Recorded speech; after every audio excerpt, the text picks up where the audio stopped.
Now, economy principles, that was Deidre, and we're at Jane. Could you please explain further?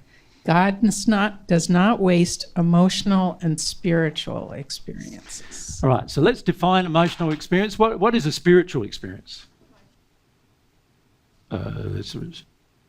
What is a spiritual experience? S-P-I-R. What's that?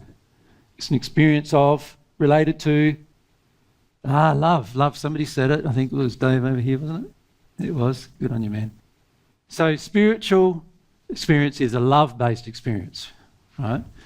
So you know how all these people go, well, they're new agey stuff and it's all metaphysical, or you have all of the people who are involved in a religion and it's spiritual is like, you know, praying 5 times a day or whatever it is that their regime or different process is, going to meetings or whatever else.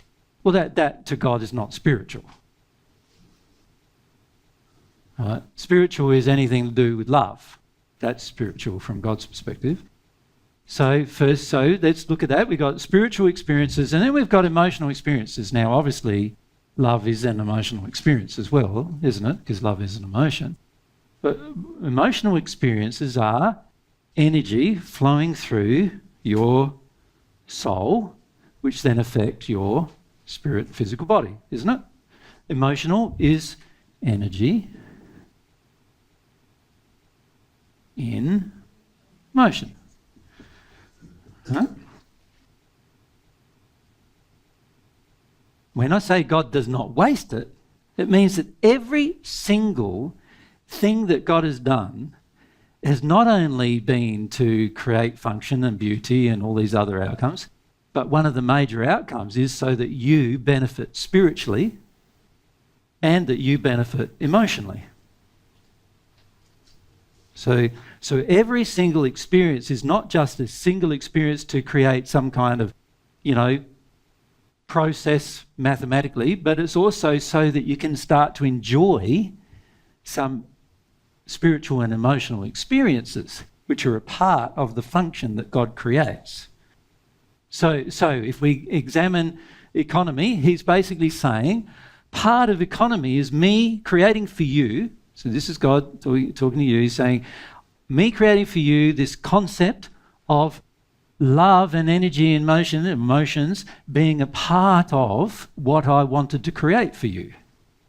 See, we dismiss this and we go, no, we just want to get our house made and we just want to get this done and we want to get that done. We don't see, actually, it's the experience of doing these things that is the actual thing that brings us joy. And God knows that is the case, and so that's why he's developed it this way. So for God, to God, energy, remember, energy, of which these things are they not, are an important part of the economic process. So he wants to create them for you. Yeah. Yep. Mary, you wanted to ask? Actually, I wanted to say. You want to say? I wanted to... Okay, say. No. Was just to add, we can also see that every attraction that we have in our life, even if it's something that's... Sorry, Connie. Why don't you come at the front and say? Yeah. So watch out for the camera. I just broke all the rules. Yeah. Okay. I'm out. Must be important to her. Let's suppress her now. Yeah.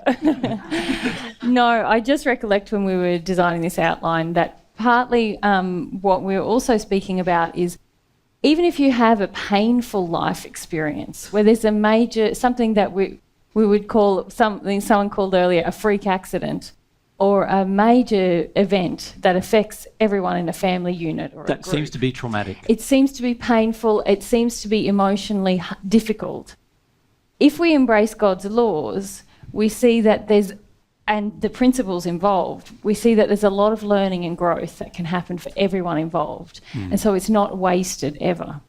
And little things that seem to affect just one person actually has many flow-on effects for everyone involved.